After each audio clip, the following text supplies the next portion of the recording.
12.7 million people are physically abused, raped, or stalked by their partners in 1 year. That's approximately the population of New York City and Los Angeles combined. That's 24 people every minute.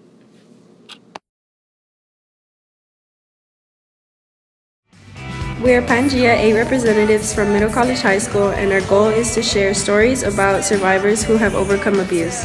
We're currently on our way to review 2 members of Rainbow Services, one who is also a survivor of domestic violence.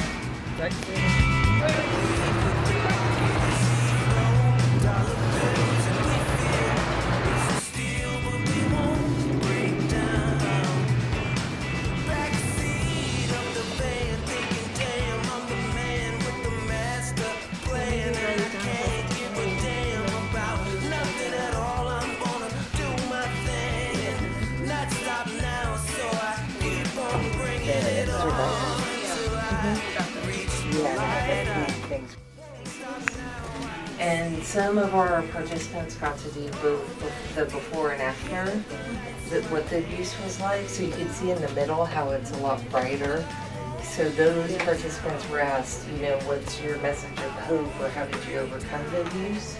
And then on the outside, we asked them to detect what was it like during the abuse. So I held my breath for about a month and a half as this was being done. And once we put it all together, I was just like blown away.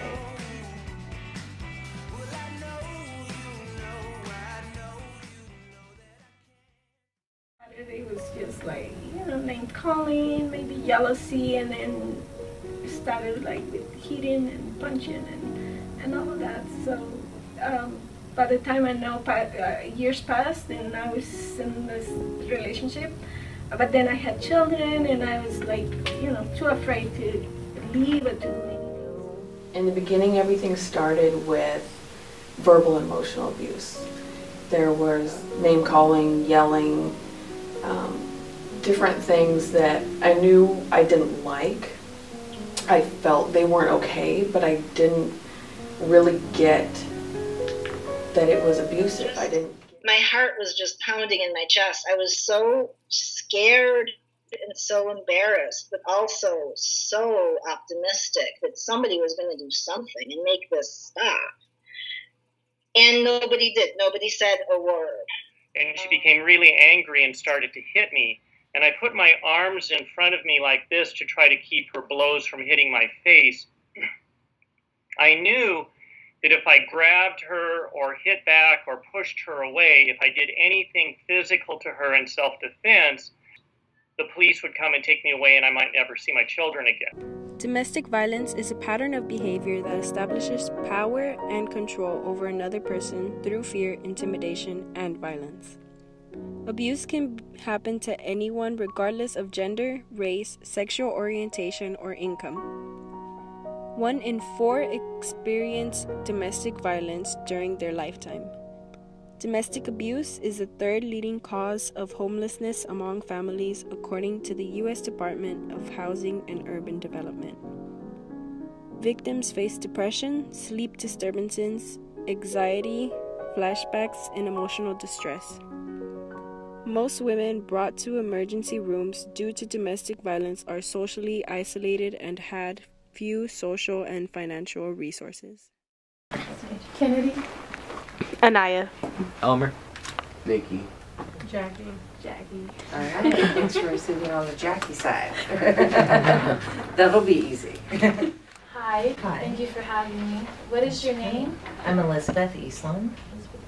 And how long have you been a director of Rainbow Services? I've been the director of programs for almost 9 years. In April. What inspired you to be an advocate against abuse? So when I first started at Rainbow, previous to Rainbow, I'd worked in the fields of substance abuse, mental health, working with people who are living with HIV and AIDS, and the homeless populations. And one thing I noticed was that a lot of people that I was working with had experienced or witnessed domestic violence at an early age. So I wanted the opportunity to work with more women and children. I never really worked for an organization that primarily served children as well. So, and I felt in working in homelessness that there's a lack of hope in people, and that we need to do a better job with kids at an early age who've experienced abuse to hopefully prevent homelessness, substance abuse, and all of the other fields I was working in. So when the opportunity came up at Rainbow, I wanted to try it out. What can Rainbow Services provide for survivors of abuse? So we've been around for about 32 years, and this is our community resource center, and we provide support groups, individual counseling, advocacy through our case management program, and legal services. And then we also have a 24-hour hotline where people can call 24 hours a day to get advice or to seek shelter. We have an emergency shelter program where people can go who are fleeing a violent situation and need immediate shelter. And then we also have a transitional housing program where families can stay for up to 12 months while they put their lives back together. In that program, they're really working towards attaining an educational or occupational goal so that they can then become self-sufficient.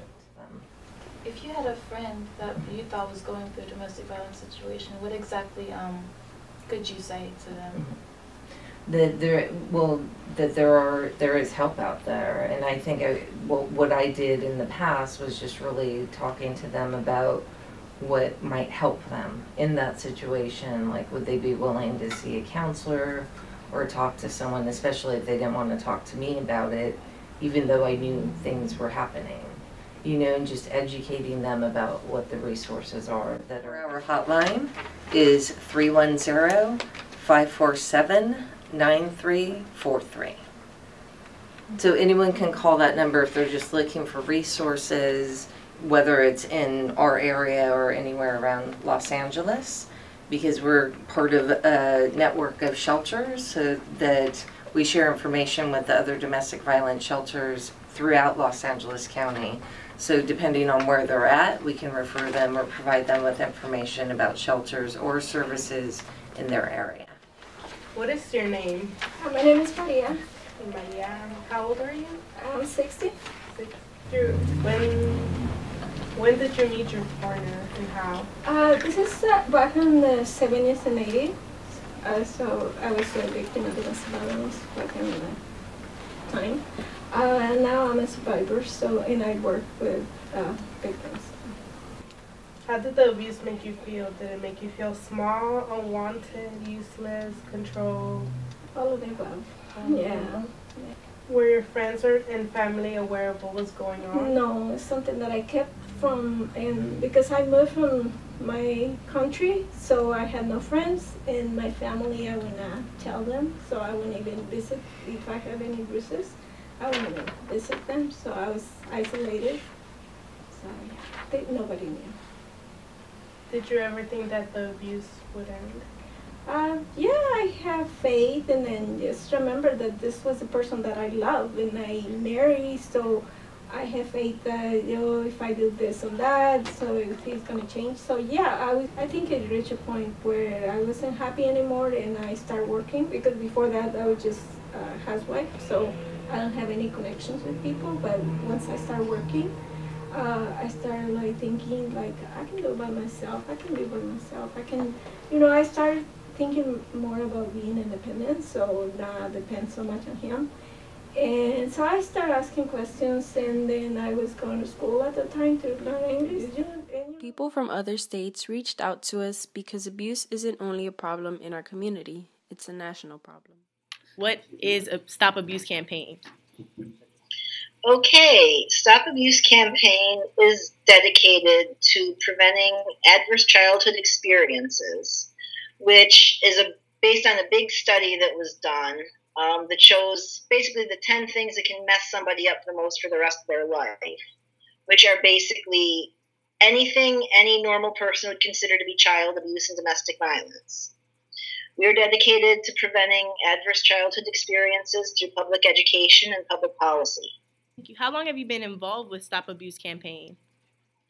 I I joined in August of 2013. And where is Stop Abuse Campaign located? We're headquartered in New York City, but we are active nationally. We do some work with passing national legislation and national policies. And if we have a volunteer who's particularly active anywhere, then they kind of end up setting up a sort of chapter. Usually what it takes is a survivor who's gone through some of this or part of this wants to do something. One of the bills we're pushing for right now is the Safe Child Act, which has to do with kids whose parents are divorced and are being forced to live with a parent who's abusive, which sounds horrifyingly bad, and it is, but it's very common. And it's something that normally happens with abused women because their husbands are able to get the better lawyer because they're the ones with the money. So so what we're getting a lot of now is a lot of DV survivors who went through that. They lost custody of their kids, or they had to spend every dime they have getting custody of their kids. Through a system that should say, hey, this guy's abusing you, he doesn't get your kids. I mean, it should be that simple, and it's not. So we're getting a lot of people contacting us through that. What can Stop Abuse Campaign provide for survivors of abuse? A chance to tell their stories. We're always looking for that. We're always looking for stories that illustrate a place where the system is broken. It's a chance to tell their stories. It's a chance to feel like they're doing something useful, like they're able to take their past and use it in a way that is meaningful. Because when you're a survivor, you have that story. That is part of you. That is something that's never going to go away. You wind up either feeling like you have to hide it or feeling like you have to do something useful with it. And to be able to do something useful with it can be very, very healing. What's your name? My name is Shannon. How old are you? I am 31. How did you meet your partner? I met him through a mutual friend. We actually started out by talking on the phone. It was our friend decided that we would probably get along and we should talk. So he called, we started talking, and before I knew it, we were talking what felt like all day, every day. And a couple months later, we actually got to meet in person. At the time, he was living in a different state. We met in person, and then things just happened from there. So when did your unsteady relationship start? Knowing what I know now from the classes I've taken and the support groups that I've been in, it really started from day one. The signs were there. And that is what I recognize one of the biggest problems is that too many of us are unaware of what an abusive relationship is, how it works, and what the warning signs are. As things started to get physical, I still don't think in that moment that I really got what was going on. The times that he hit me, I knew he had no right to hit me. I knew I didn't like the way I felt emotionally when it was happening. And I don't think it was until I asked for help, until I reached out and I found the support groups, and even in the support groups that I really connected the dots and I realized this was abuse. It wasn't. What is your name? Stanley Green. What is SAFE? SAFE is Stop Abuse for Everyone, and it is a human rights organization which works to ensure that victims of abuse receive the services they need regardless of race, gender, sexual orientation, gender identity, immigration status, or other demographic characteristics. I have worked with SAFE in various capacities for probably 16 or 17 years. And right now, I do my work primarily with the Men's Health Network, but I collaborate closely with SAFE. Years ago, when I was working directly with SAFE, I collaborated closely with the Men's Health work and other organizations. Well, I'm a survivor of domestic violence myself, and I was denied services because I'm male. And in fact, the most significant abuse happened in California, and California law at that time defined domestic violence solely as something a man does to a woman. Can you share your story of your domestic violence situation? Well, I married somebody that I had known for a number of years, and we were both highly educated. She was an MD. I have a master's in transportation engineering. We lived in a high-income neighborhood in Long Beach, California, and there were increasing incidents of her being very controlling towards me. There was one where she was jerking my head back by my hair, which was rather long at the time, making it difficult for me to breathe. That was the first time I realized that what was happening to me was domestic violence. And I had read her copies of Ms. Magazine for a number of years. And so I knew some of the dynamics of domestic violence, even though, of course, Ms. Magazine in the 1980s portrayed domestic violence solely as something that a man does to a woman. But I was able to transpose that into, other gender combinations. There was an incident where she became angry with me because I couldn't tell her right on the spot as she was making up a shopping list exactly which things we needed. I would say, well, I need to go check to see if we need more rice. Well, I need to go check to see if we're getting low on paper towels, etc. And she became really angry and started to hit me. And I put my arms in front of me like this to try to keep her blows from hitting my face.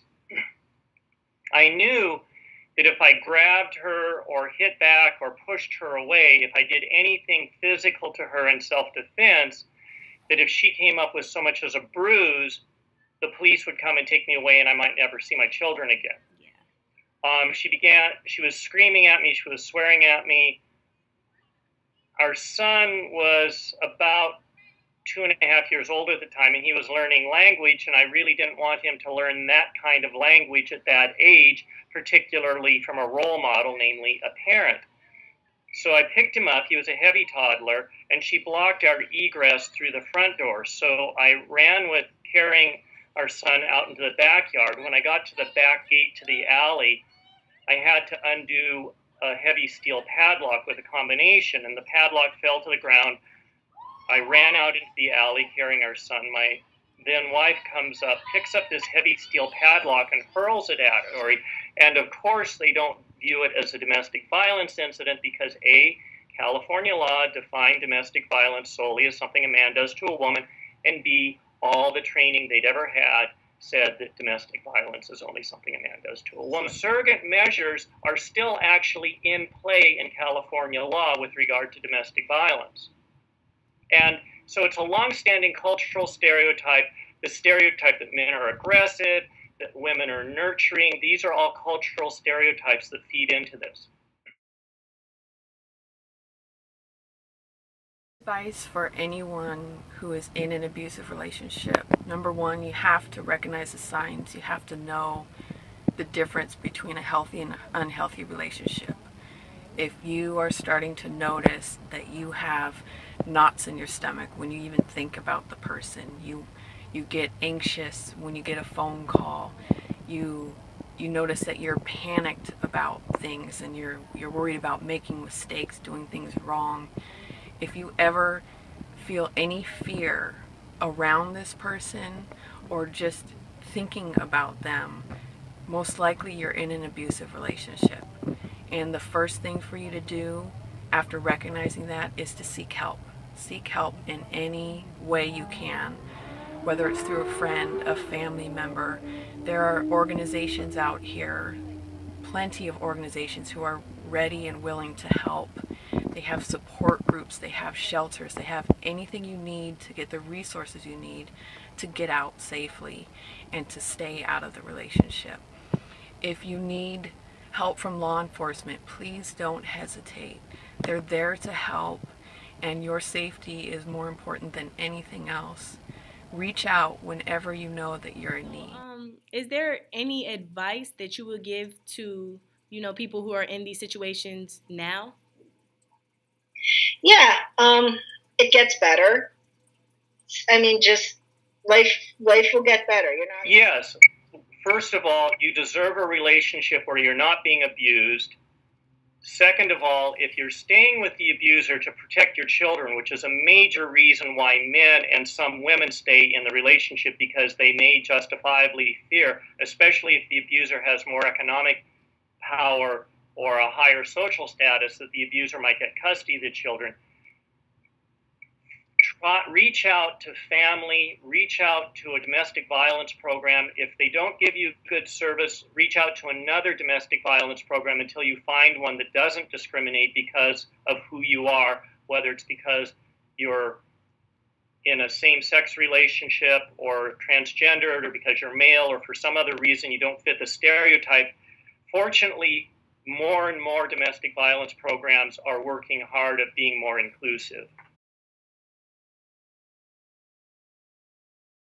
Where are you now, and what is your current situation? Oh, I am happy. I work at Rainbow Services, actually, and I'm very happy with my life, and I'm happy with the life that I gave my children.